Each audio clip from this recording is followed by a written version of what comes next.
अहंकार का आवरण, सत्य का अनावरण। मेरे शिव जी ने मुझे बचाया। मेरे प्रभु, मेरे महादेव, मेरे भोलेनाथ की जय हो। कुछ भी करके मुझे वो दिव्यास्त्र प्राप्त करना ही होगा। इसके पश्चात मैं उस नर रूपी नारायण के अवतार का वध करूंगा। फिर मेरा हित कोई नहीं कर सकता।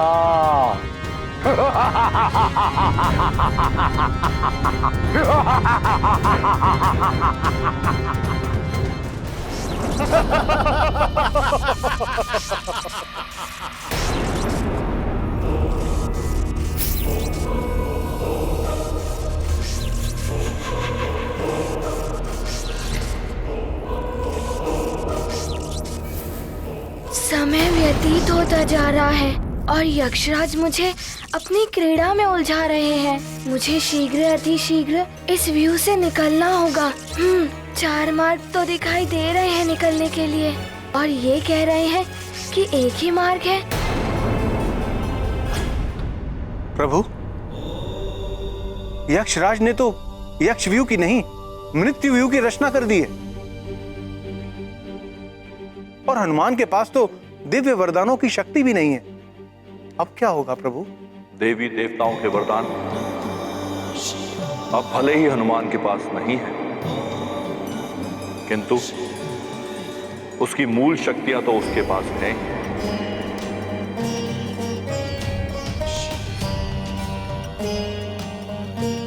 रुद्राक्ष होने के कारण अपनी देह का आकार बढ़ाने या घटाने जैसी लघिमा, गरिमा, महिमा आदि अष्ट सिद्धियां तो उसे जन्म से स्वतः ही मिली हुई।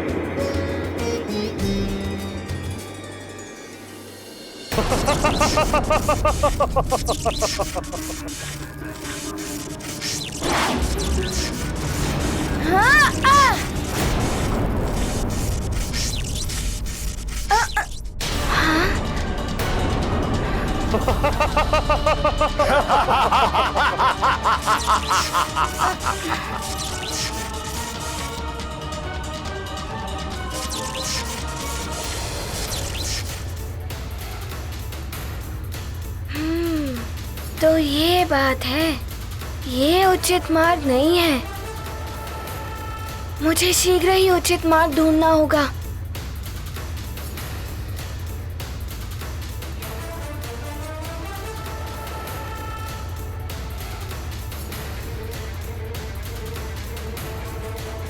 यहाँ से तो इस व्यू के समस्त घेरे नहीं दिखाई दे रहे हैं।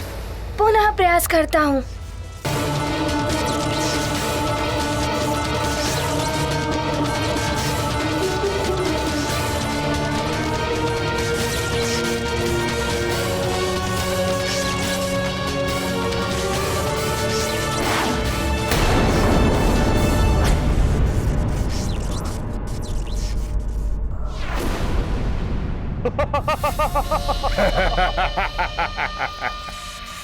अब स्वर्ग की समय सीमा तक तो क्या, तुम अपने जीवन के अंतिम समय तक इसी यक्ष व्यू में फंसे रहोगे वानर, और इसी में तड़प तड़प कर अंत हो जाएगा तुम्हारा।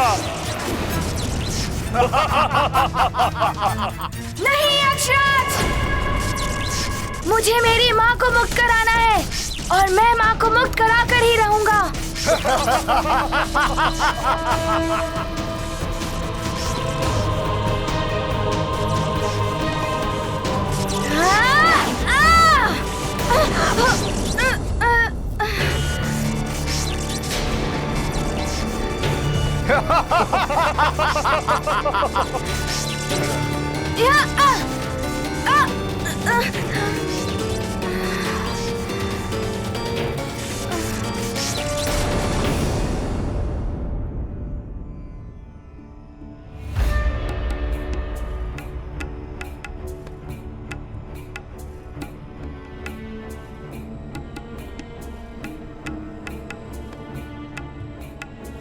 महारानी जी और उनकी माताजी बालकों के साथ झील की ओर क्यों जा रही हैं?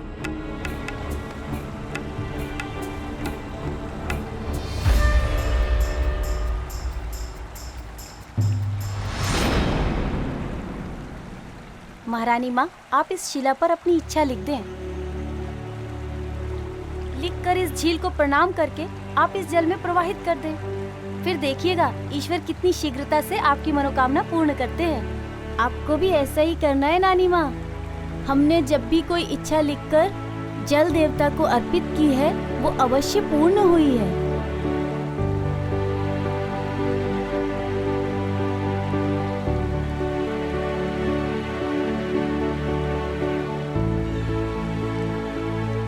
लीजिए, इस खड़िया से लिखिए। ऐसे नहीं महारानी माँ, छुपा कर लिखिए।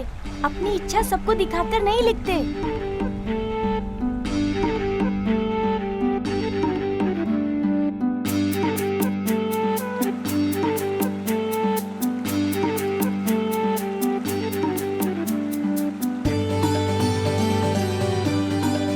हनुमान अपनी माता को लेकर सकुशल लौट आए। हे प्रभु, हनुमान के शीघ्र लौट आने की हमारी ये इच्छा पूर्ण करें आप।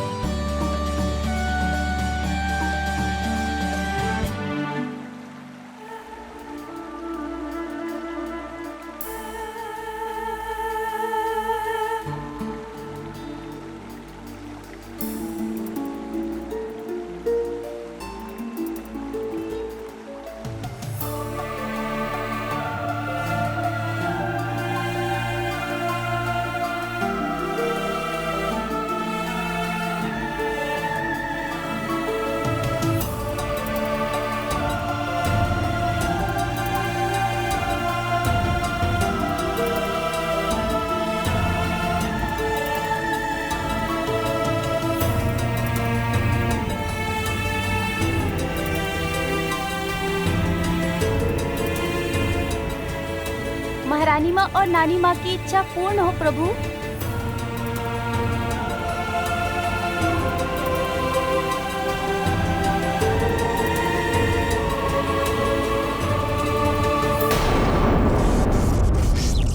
क्या करूं मैं?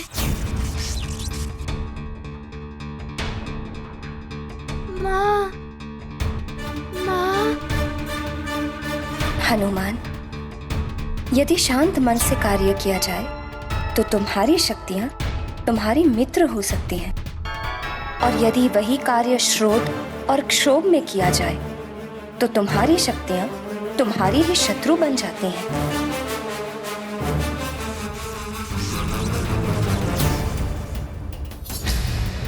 माँ ने जो सीख दी थी उसका पालन करना होगा। क्रोध और अनर्थक शीघ्रता में आगे बढ़ने से तो घायल ही हुआ मैं। इस प्रकार कैसे मैं उर्वशी मौसी और ऋषिवर जी को यहाँ से ले जा पाऊंगा और कैसे अपनी माँ को मुक्त करा पाऊंगा? मुझे शांत मन से इस व्यू से निकलने का उपाय सोचना होगा। न जाने क्या होगा हनुमान का। मैं तो अपनी करनी का फल भोग रही हूँ, किंतु हनुमान वो तो निर्दोष है। मेरे कारण ही उसे ये दंड मिला है। हे प्रभु, रक्षा करो हनुमान की। माँ ने एकाग्रता और ध्यान की सीख भी दी थी। पुत्र हनुमान, सारे कार्य बल और स्फूर्ति से नहीं होते। कुछ कार्यों में धैर्य और ध्यान की आवश्यकता होती है। ध्यान? ये ध्यान क्या होता है माँ? ध्यान एकाग्रता की चरम सीमा होती है। मन को शांत रख के एकाग्रता और ध्यान से कार्य करना होगा, तभी इस उलझन से निकलने का उपाय मिल सकता है। क्या हुआ महाबली? कहाँ गया तुम्हारा बल? इतने में ही शिथिल पड़ गई तुम्हारी देह। व्यू की रचना को जाने बिना आगे नहीं बढ़ा जा सकता, किंतु यहाँ से तो पूर्ण यक्ष व्यू को देख ही नहीं पा रहा हूँ। अपना आकार घटाकर इस व्यू की रचना को देखा और समझा तो जा सकता है।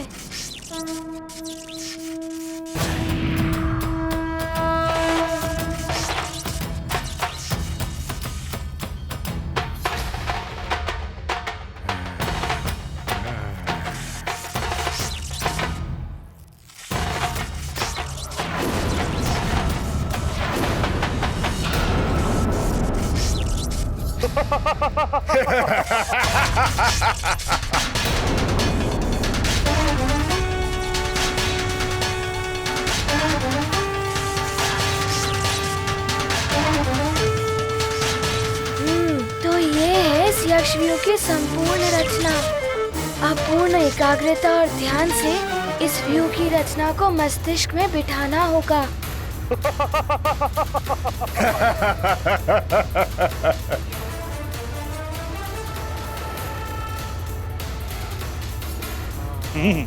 तो बानर चतुराई करने का प्रयास कर रहा है।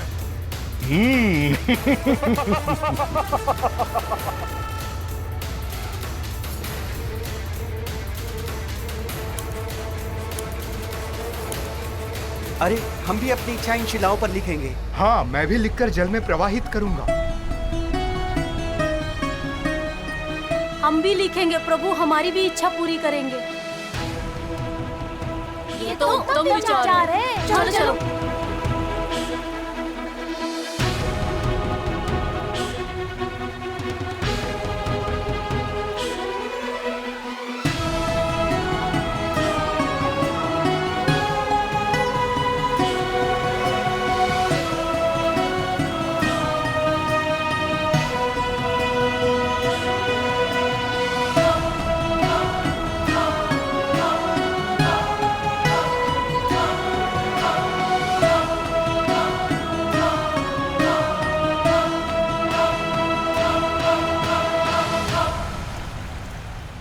जिसके साथ पूरी प्रजा की श्रद्धा और प्रेम हो, बड़ों का आशीर्वाद है, ऐसे हितैषी मित्र हैं, उस हनुमान का कोई क्या अहित कर सकता है।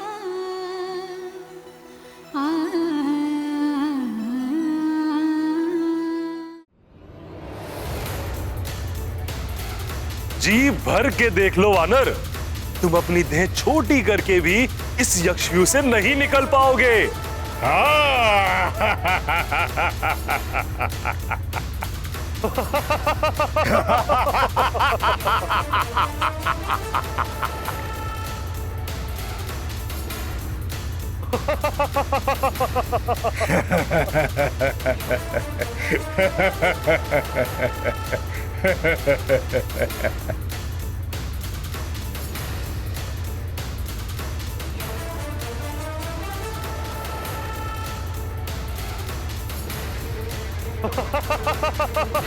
अब मस्तिष्क में सारी व्यू रचना उतर आई है। अब ये व्यू नहीं रोक पाएगा मुझे। देख लिया इस यक्षव्यूह को जी भर के।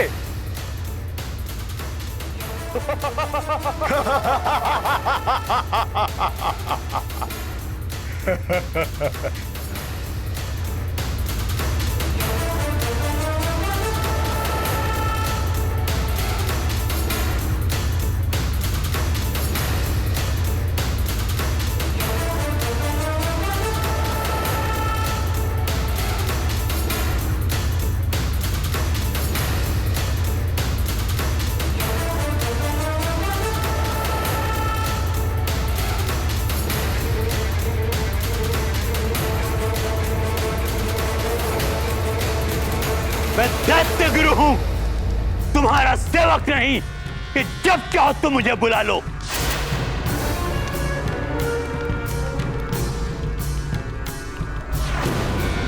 मैंने तुम्हारे लिए क्या क्या नहीं किया, बिना ग्रहण के भी रक्षा कवच सिद्ध करके दिया।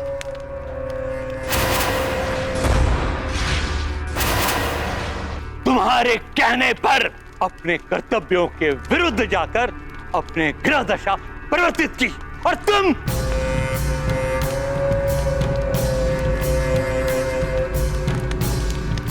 अपनी रक्षा कवच तक नहीं बचा पाए।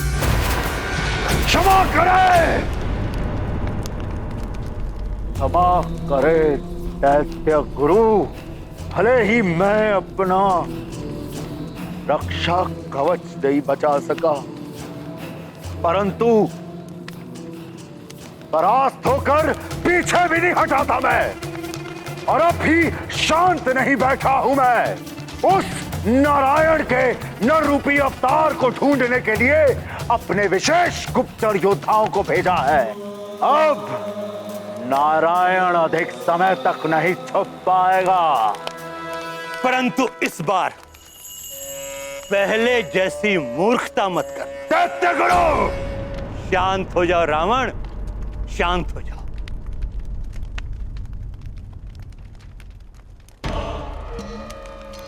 नारायण के उस नर अवतार पर आक्रमण करने से पूर्व स्वयं को पूर्णतः अस्त्र शस्त्रों से सुसज्जित कर लेना। दानव शिल्पी मैं की सहायता से कालांतक और एकाग्नि जैसे दिव्यास्त्रों को अवश्य सिद्ध कर लेना। उचित कह रहे हैं आप दैत्य गुरु। मैं शीघ्र ही ससुर श्री को बुलावा भेजता हूं। एक बात और स्मरण रहे,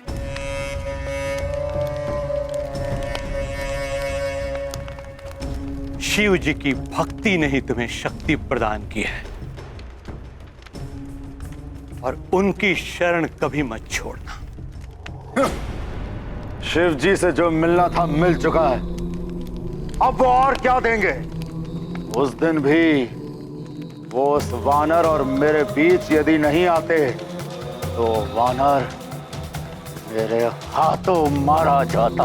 वो नहीं मारा जाता, तुम मारे जाते हनुमान के हाथों।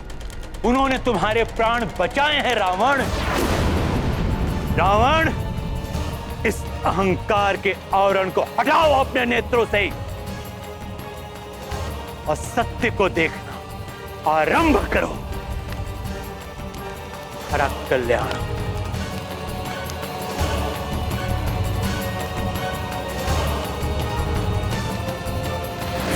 अहंकार का आवरण, सत्य का अनावरण, मेरे शिव जी ने मुझे बचाया। मेरे प्रभु, मेरे महादेव, मेरे भोलेनाथ की जय हो। कुछ भी करके मुझे वो दिव्यास्त्र प्राप्त करना ही होगा, जिसके पश्चात मैं उस नर रूपी नारायण के अवतार का वध करूंगा।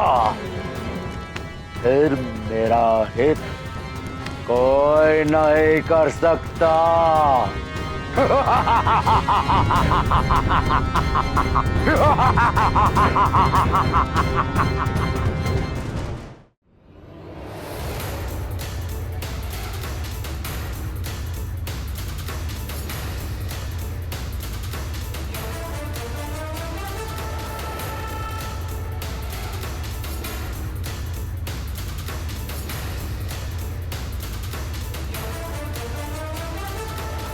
ये क्या? ये तो नेत्र बंद किए हुए आगे बढ़ रहा है।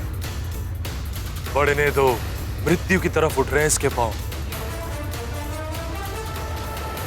एक सूक्ष्म त्रुटि और इसका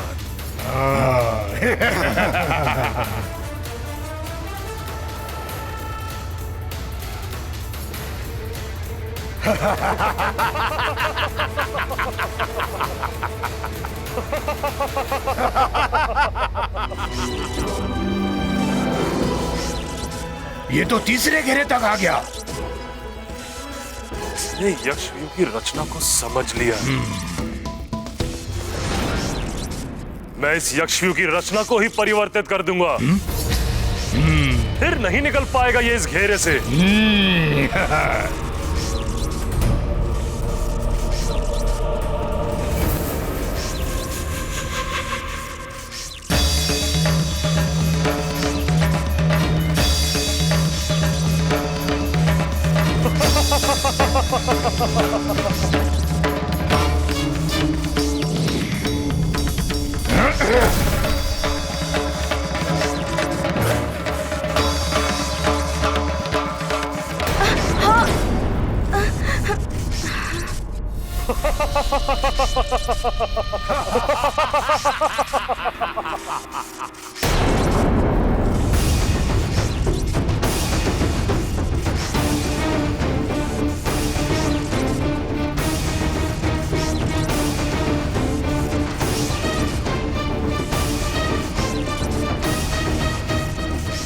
आगे बढ़ के दिखाओ वानर, हमसे चतुराई करने चला था।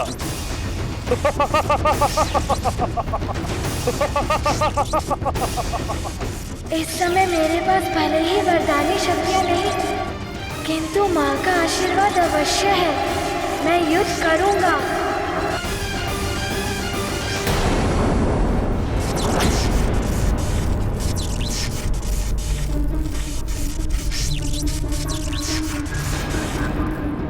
आगे बढ़ के दिखाओ वानर, हमसे चतुराई करने चला था।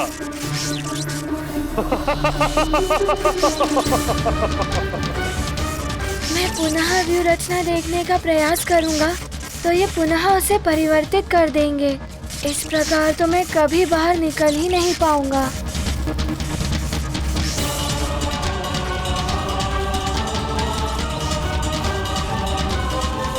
इस प्रकार कैसे निकल पाएगा हनुमान?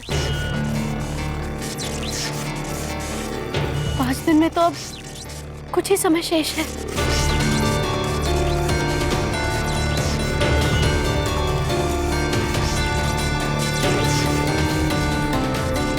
बहुत कम समय शेष है। कैसे निकलूं इस व्यू से? कोई तो उपाय होगा।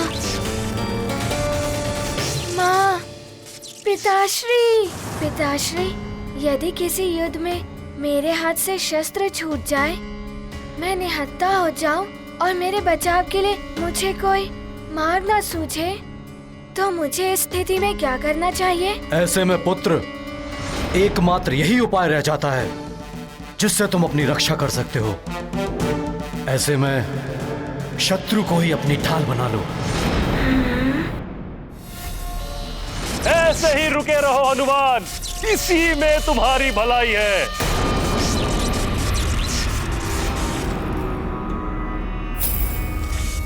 शत्रु को ढाल बना लेना चाहिए, किंतु शत्रु तो व्यू के बाहर है। किंतु यहाँ तो ये अस्त्र शस्त्र ही मेरे शत्रु हैं।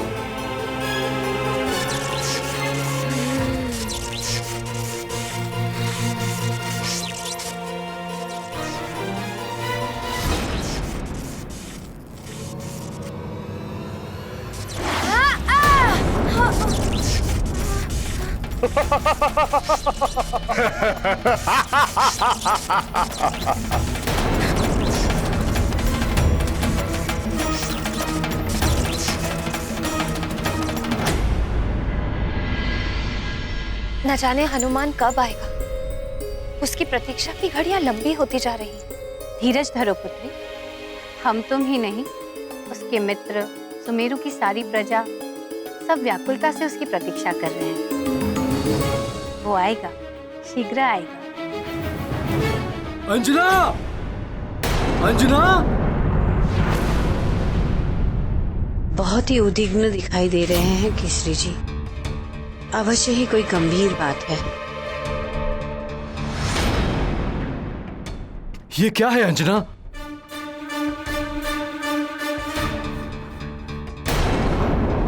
मैं आपको अपने प्राण, अपना हनुमान सौंपकर स्वर्ग जा रही हूँ।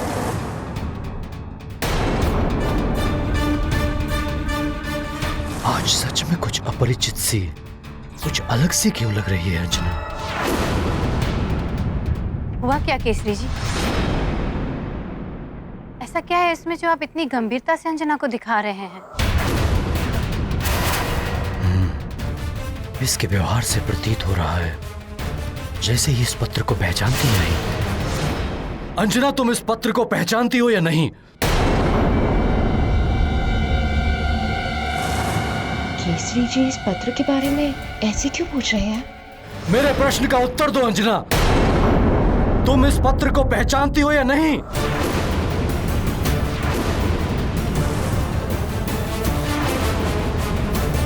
मैं कुछ पूछ रहा हूं अंजना। हाँ, मैं पहचानती हूँ इसे। इसे मैंने मंदिर के ग्रंथ में रखा हुआ देखा था। आपका है क्या? क्या लिखा हुआ है इसमें? आश्चर्य है, अंजना का लिखा हुआ पत्र अंजना ही नहीं पहचान पा रही है।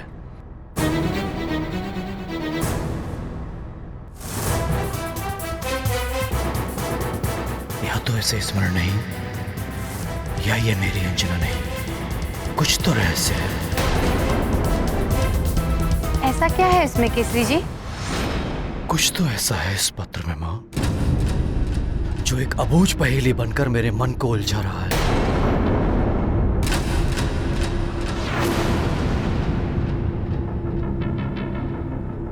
इस पत्र का आशय क्या है, उसका उत्तर चाहिए मुझे।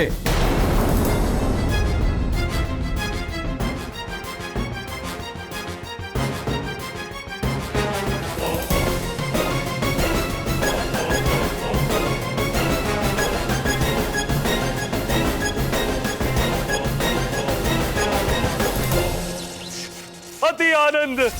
शत्रु जी, वानर की उछल कूद देख तुम्हें भी आनंद आ रहा होगा।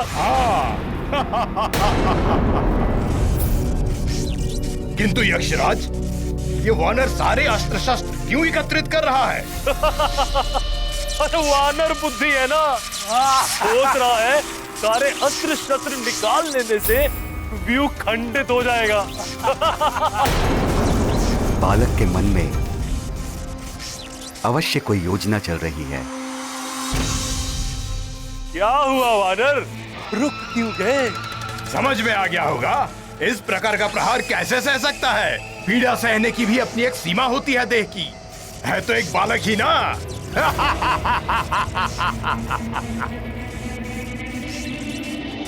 ये कर क्या रहा?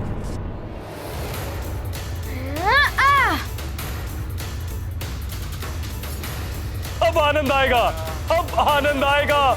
मूर्ख है ये वानर।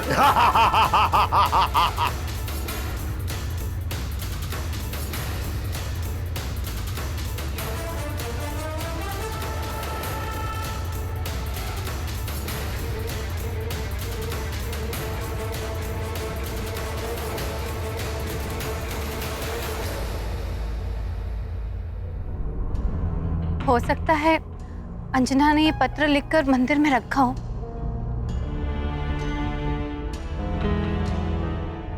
इसका अर्थ है कि महाराज को सब ज्ञात हो चुका है कि अंजना स्वर्ग में है और मैं अंजना नहीं। उन्होंने उत्तर मांगा है मुझसे। यदि हनुमान यहाँ होता तो सच्चाई बताने में कोई दुविधा नहीं होती, परंतु अब क्या करोगी तुम? अब सच्चाई छुपाने से कोई लाभ नहीं है माँ। मैं अभी जाकर उन्हें सारी सच्चाई बता देती हूँ। नहीं, अभी ऐसा मत करो। हो सकता है हनुमान शीघ्र ही लौट आए। यदि तुमने अभी बता दिया तो केसरी जी कहीं कोई अनर्थ न कर बैठे। और हनुमान को दिए हुए तुम्हारे वचन का क्या होगा? माँ, मेरी एक विनती आपको माननी होगी। मेरे लौटकर आने तक भवन में सारे रहने वाले प्रियजनों का आपको उसी तरह से ख्याल रखना होगा जिस तरह से माँ रखती थी। हनुमान, मैं तुम्हें वचन देती हूँ पुत्र, मैं ऐसा ही करूंगी।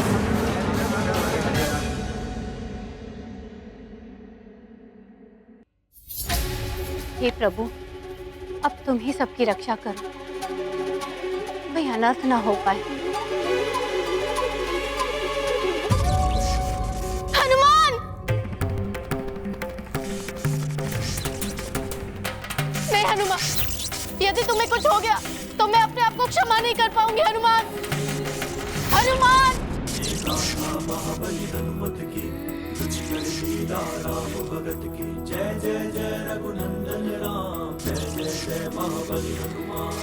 संकट मोचन पर संकट छाया, ध्यान मात पिता का आया। जिनकी सीख बनी वरदान, यक्ष व्यूह का किया संधान।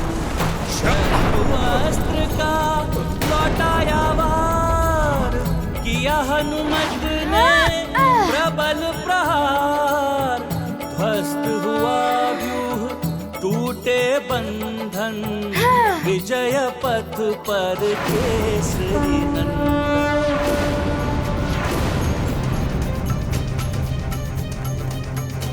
अंजना, ये विस्फोट की ध्वनि कैसी थी? ना जाने क्या होने वाला है। मेरा मन बहुत व्याकुल हो रहा है।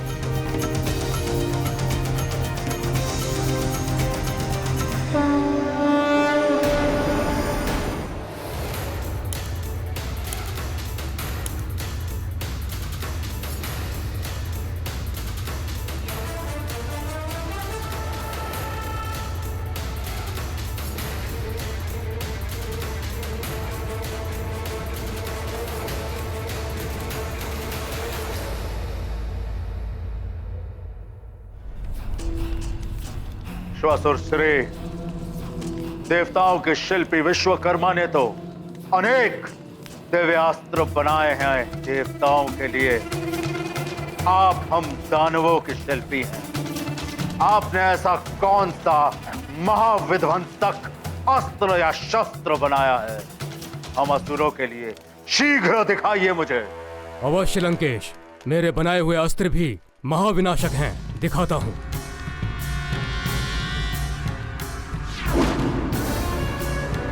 ये देखिए परुशस्त्र।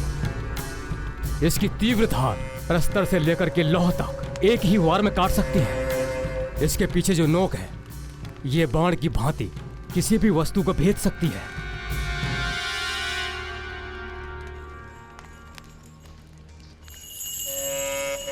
ये देखिए घनास्त्र, इस भयानक घन के एक ही वार से पर्वत भी चकनाचूर हो सकता है।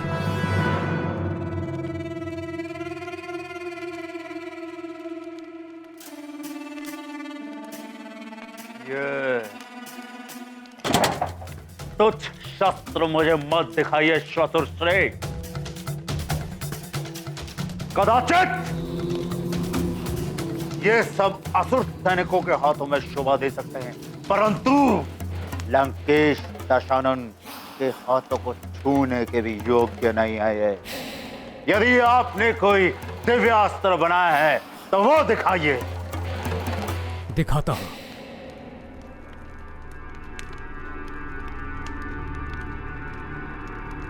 ये देखिए, ये है दिव्यास्त्र दृष्टि युक्त कटार। अगर इसे लक्ष्य करके वार किया जाए तो ये अपनी दृष्टि से तब तक पीछा करता है जब तक उसे भेद न ले। ये देखिए इसकी दिव्य शक्ति।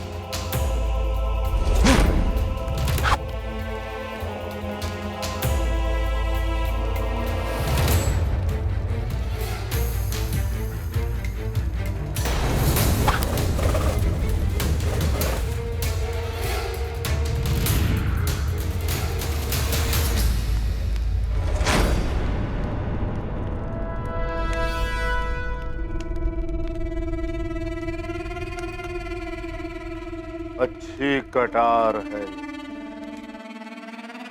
परंतु मुझे इससे भी अधिक विनाश करने वाला दिव्यास्त्र चाहिए। असंभव है ये नहीं हो सकता। इतने भयंकर प्रहार से ये बच नहीं सकता। हनुमान!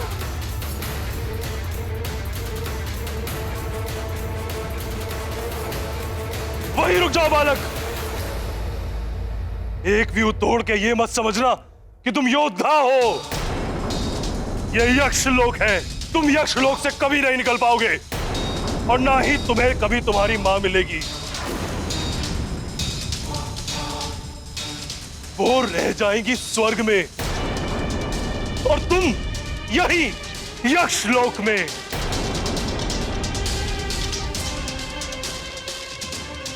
मैं मां और पुत्र का मिलन होने नहीं दूंगा, होने नहीं दूंगा, होने नहीं दूंगा, होने नहीं दूंगा, होने नहीं दूंगा। इसे तो मैं देखता हूं यक्षराज।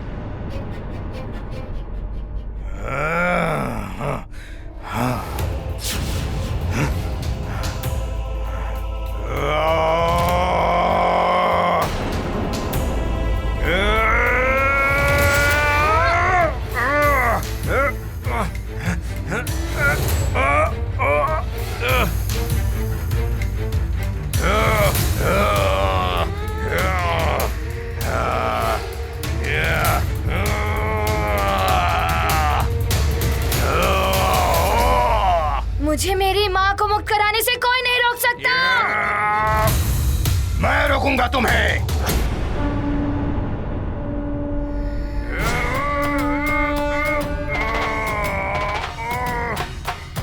तुम रोकोगे मुझे?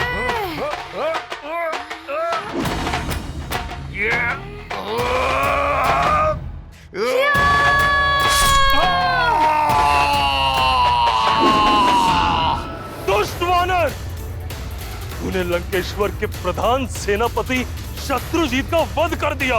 अब तुम्हें मुझसे कोई नहीं बचा सकता। तुम्हारी मृत्यु मेरे ही हाथों लिखी है, यक्षराज के हाथों।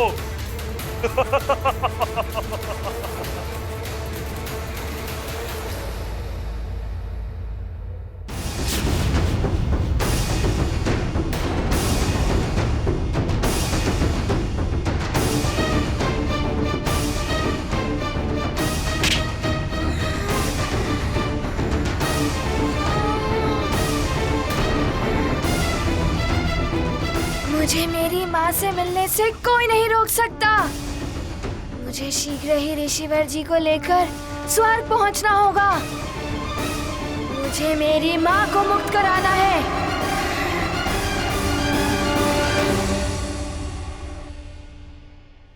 ये देखिए लंकेश, ये दिव्य खड़ग, इसकी विशेषता ये है कि जहां तक आपकी दृष्टि जाती है ये वहां तक वार करने में सक्षम है। देखिए,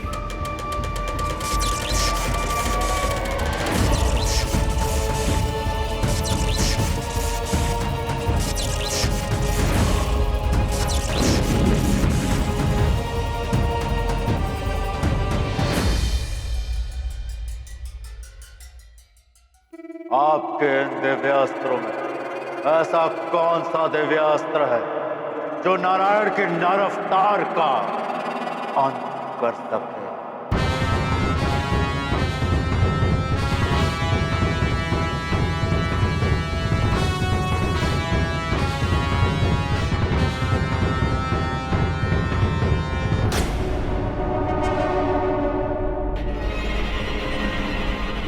आपका मौन बता रहा है कि आपके पास ऐसा कोई दिव्यास्त्र नहीं है, परंतु मुझे उस छलिया विष्णु के नर अवतार का वध करने के लिए ऐसा दिव्यास्त्र चाहिए ही चाहिए। यदि आपको इस कार्य के लिए देव शिल्पी विश्वकर्मा के सहायता की आवश्यकता हो तो ले लीजिए। देव शिल्पी विश्वकर्मा हमारी सहायता क्यों करेंगे लंकेश? मैं ही हूं असुरों का विश्वकर्मा। मैं दूंगा आपको दिव्यास्त्र, मैं आपको सुरक्षा कवच दूंगा जो आपकी सहायता कर सके। भले ही शुक्राचार्य आपसे रुष्ट होकर चले गए हों, परंतु आप चिंता ना करें, मैं आपको वो दिव्यास्त्र दूंगा जो नारायण के नर अवतार का ही नहीं विष्णु का भी वध करने में सक्षम होगा। फिर भी यदि आपको देव शिल्पी विश्वकर्मा की आवश्यकता हो तो बता दीजिएगा।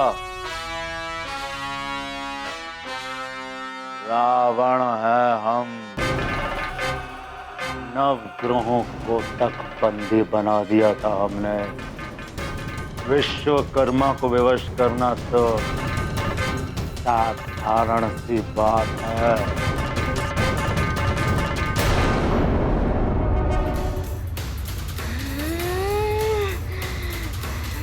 वरदानी शक्तियों के बिना भी मैं तुम्हें परास्त करूंगा यक्षराज।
ऐसे और भी मज़ेदार वीडियो के लिए हमारे चैनल को लाइक, शेयर और सब्सक्राइब करें।